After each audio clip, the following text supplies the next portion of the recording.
ओम शांति। आज 12 जून 2020 बाप दादा की मुरली का प्रश्न है, आप संगम युगी ब्राह्मण बच्चों को कौन सा निश्चय और नशा है। बाबा ने आज निश्चय और नशा की बात की है मुरली में। हालांकि हर दिन की मुरली में आता है, लेकिन विशेष यही दो पिलर्स हैं, निश्चय और नशा।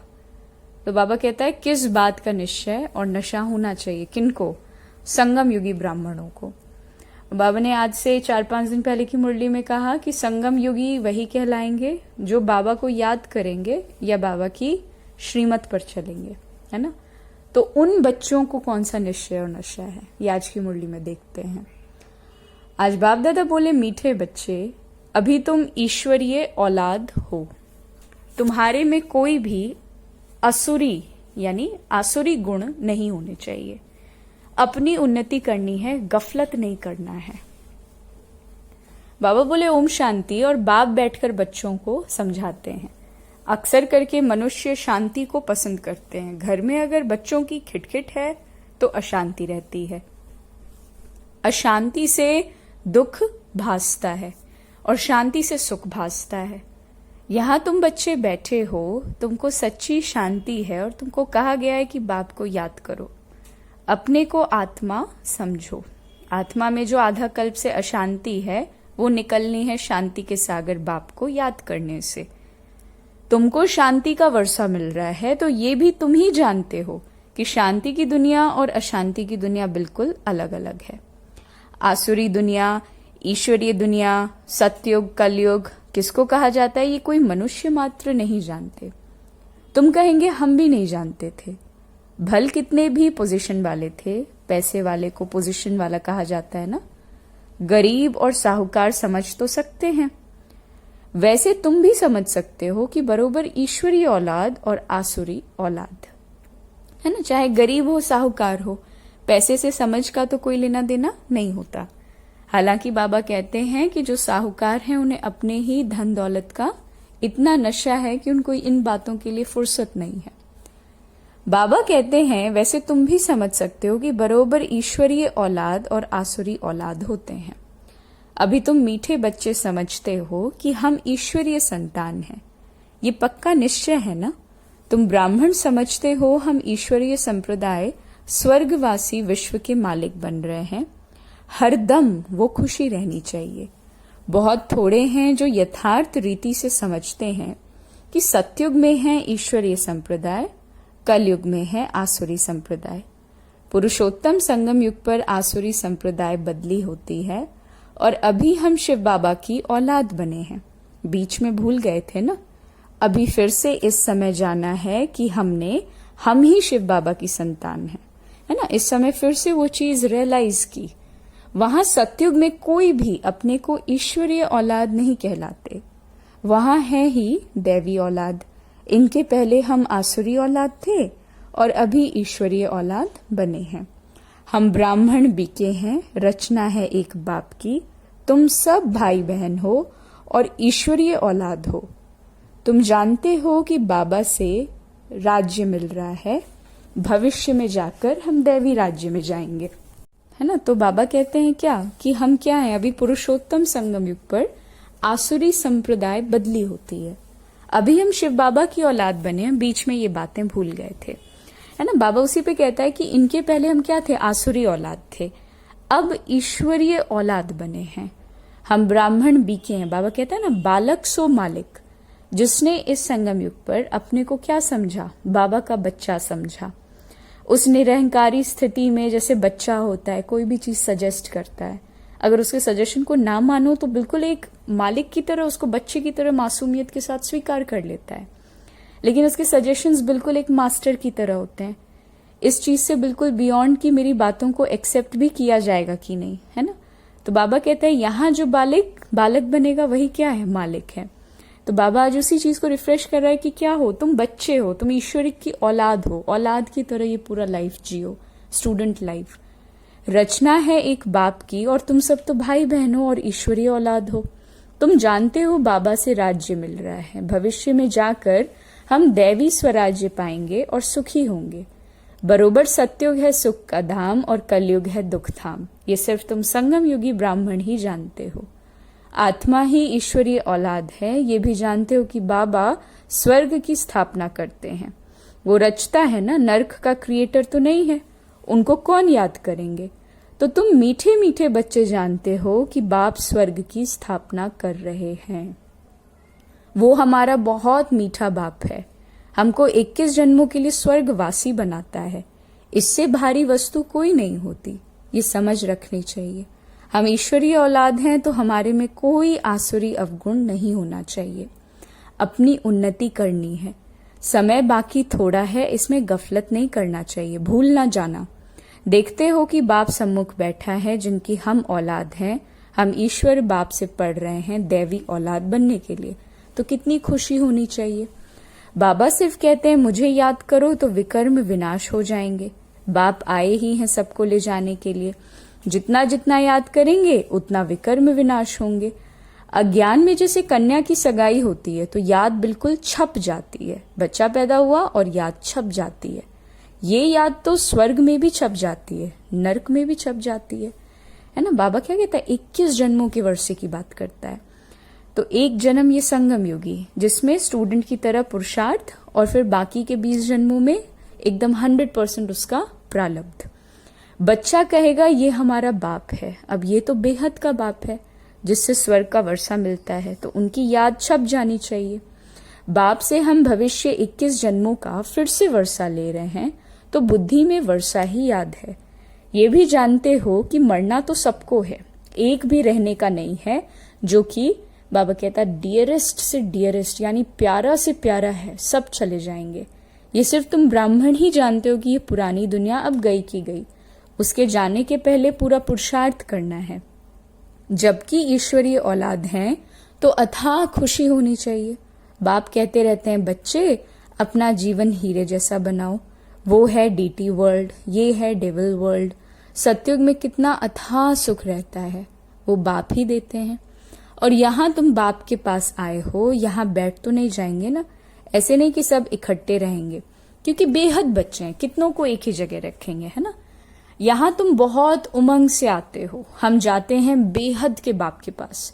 हम ईश्वरीय औलाद हैं, गॉडफादर के बच्चे हैं, तो हम क्यों ना स्वर्ग में होने चाहिए। गॉडफादर तो स्वर्ग को रचते हैं ना। अब तुम्हारी बुद्धि में सारे वर्ल्ड की हिस्ट्री ज्योग्राफी है।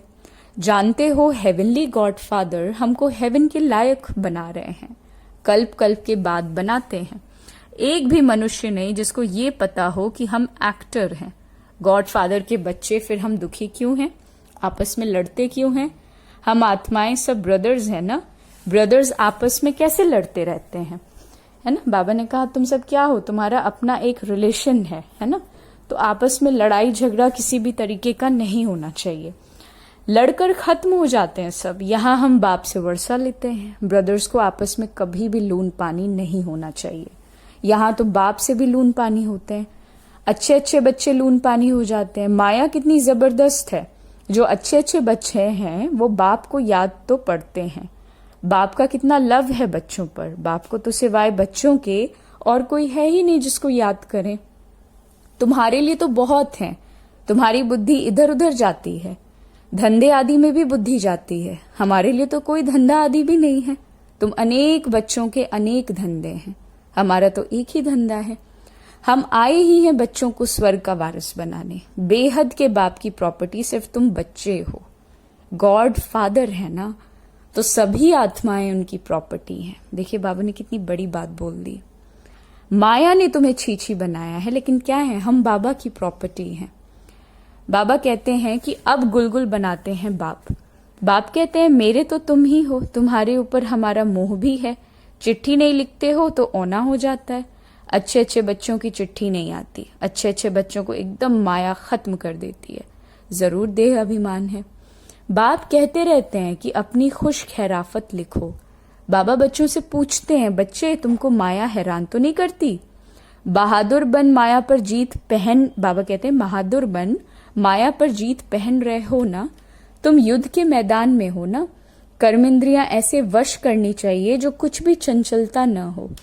सतयुग में सब कर्मेंद्रियां वश में रहती हैं, कर्मेंद्रियों की कोई चंचलता नहीं होती, ना मुख की, ना हाथ की, ना कान की, कोई भी चंचलता की बात नहीं होती, है ना। यहाँ पर पुरुषार्थ करके स्टूडेंट लाइफ में जो स्टेबिलिटी हम लोग लेते हैं, वो स्टेबिलिटी सतयुग में हमेशा सस्टेन रहती है।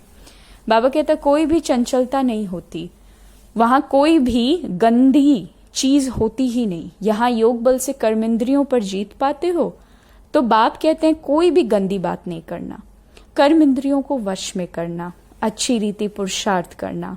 टाइम बहुत थोड़ा है, गायन भी है कि बहुत गई थोड़ी रही, अभी थोड़ी रहती जाती है। नया मकाम बनता रहता है तो बुद्धि में रहता है ना कि बाकी थोड़ा समय है, अभी ये तैयार हो जाएगा, बाकी ये थोड़ा काम है। तो वो है हद की बात और ये है बेहद की बात। ये भी बच्चों को समझाया गया है कि उन्हों का है साइंस बल और तुम्हारा है साइलेंस का बल, है उनका भी बुद्धि बल और तुम्हारा भी बुद्धि बल। साइंस की कितनी इन्वेंशन निकालते रहते हैं, अभी तो ऐसे बॉम्ब्स बनाते रहते हैं जो कहते हैं वहां बैठे बैठे छोड़ेंगे तो सारा शहर ही खत्म हो जाएगा, फिर ये सेनाएं एरोप्लेन आदि भी काम में नहीं आएंगी। तो वो है साइंस बुद्धि और तुम्हारी है साइलेंस बुद्धि। बाबा साइंस और साइलेंस की बात कर रहा है। वो कहते हैं वो विनाश के लिए निमित्त बने हुए हैं और तुम अविनाशी पद पाने के लिए निमित्त बने हो, ये भी समझने की बुद्धि चाहिए। और तुम बच्चे समझ सकते हो कि बाप कितना सहज रास्ता बताता है, भल कितनी भी अहिल्याएं कुब्जाएं हो। बाबा ने कल भी उनकी बात की थी, सिर्फ 2 अक्षर याद करने हैं, बाप और वर्षा, फिर जितना जो याद करे और संग तोड़ एक बाप को याद करना है। बाप कहते हैं मैं जब अपने घर परम धाम में था तो भक्ति मार्ग में तुम पुकारते थे बाबा आएंगे तो हम सब कुछ कुर्बान करेंगे। ये हुए जैसे करनी घोर, करनी घोर को पुराना सामान दिया जाता है ना, तुम बाप को क्या देंगे? ब्रह्मा को तो नहीं देते हो ना, इनसे तो बाबा कहते इसने भी तो सब कुछ दे दिया, ये थोड़े यहाँ बैठकर महल बनाएंगे, ये सब कुछ शिव बाबा के लिए है, उनके डायरेक्शन से कर रहे हैं। वो करन करावन हार है, डायरेक्शन देते हैं। बच्चे कहते हैं बाबा आप हमारे लिए एक ही हो, आपके लिए तो बहुत बच्चे हैं ना। बाबा फिर कहते हैं हमारे लिए भी सिर्फ तुम बच्चे हो, तुम्हारे लिए तो बहुत है ना। कितने देह के संबंधियों की याद रहती है। मीठे मीठे बच्चों को बाप कहते हैं जितना हो सके बाप को याद करो और सबको भुलाते जाओ। स्वर्ग की राजाई का मक्खन तुमको मिलता है, जरा ख्याल तो करो कैसे ये खेल की रचना है। तुम सिर्फ बाप को याद करते हो और स्वदर्शन चक्रधारी बनते हो। बाबा ने कहा अभी तुम बच्चे प्रैक्टिकल में अनुभवी हो। मनुष्य तो समझते हैं भक्ति परंपरा से चली आई है, विकार भी परंपरा से चला आया है। इन लक्ष्मी नारायण राधे कृष्ण को भी तो बच्चे थे ना।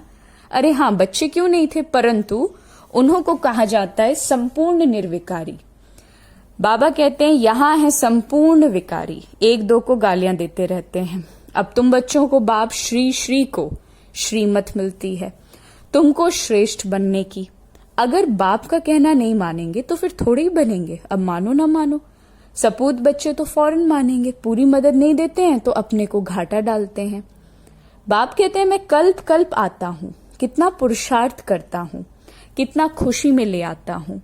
बाप से पूरा वर्षा लेने में ही माया गफलत कराती है, परंतु तुम्हें उस फंदे में नहीं फंसना है। माया से ही लड़ाई होती है ना, बहुत बड़े बड़े तूफान आएंगे, उसमें भी बाबा कहते वारिसों पर जास्ती माया वार करेगी, रुस्तम से रुस्तम होकर लड़ेगी। बाबा ने कहा माया क्या करेगी, रुस्तम से रुस्तम होकर लड़ेगी।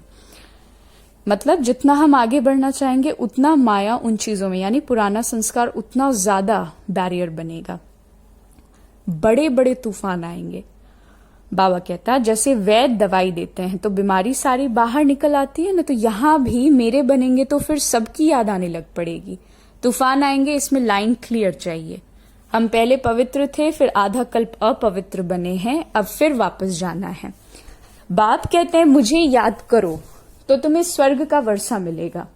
सिर्फ दिव्य दृष्टि की चाबी बाबा कहते हैं मैं नहीं देता हूं, उसके बदले फिर तुमको विश्व का मालिक बनाता हूं। साक्षात्कार में कुछ है नहीं, मुख्य है पढ़ाई। पढ़ाई से तुमको 21 जन्म का सुख मिलता है। मीरा की भेंट में तुम अपने सुख की भेंट करो, वो तो कलयुग में थी। दीदार किया फिर क्या।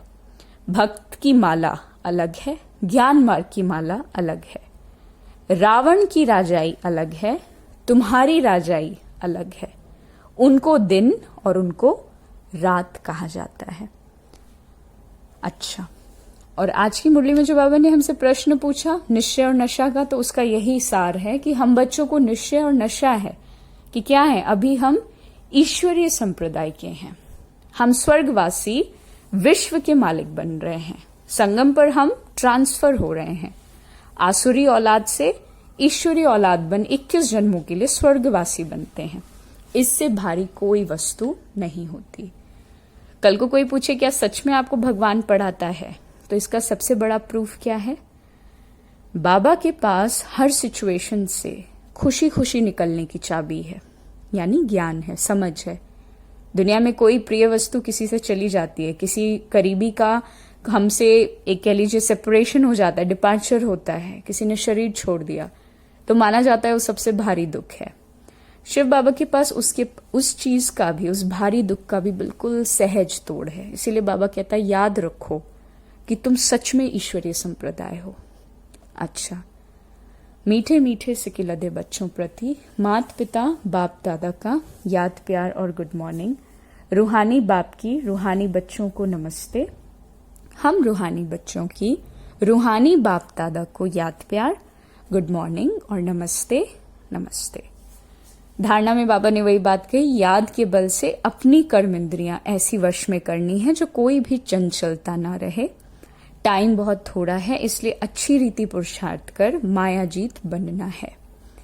बाप जो ज्ञान देते हैं उसे अंतर्मुखी बनकर धारण करना है।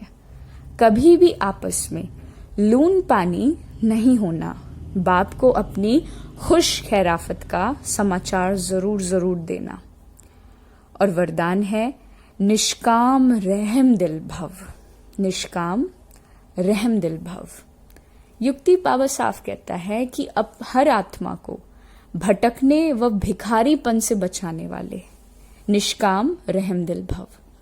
जो बच्चे निष्काम रहम दिल हैं, उनके रहम के संकल्प से अन्य आत्माओं को अपने रूहानी रूप व रूह की मंजिल सेकंड में स्मृति में आ जाएगी। उनके रहम के संकल्प से भिखारी को सर्व खजानों की झलक दिखाई देगी।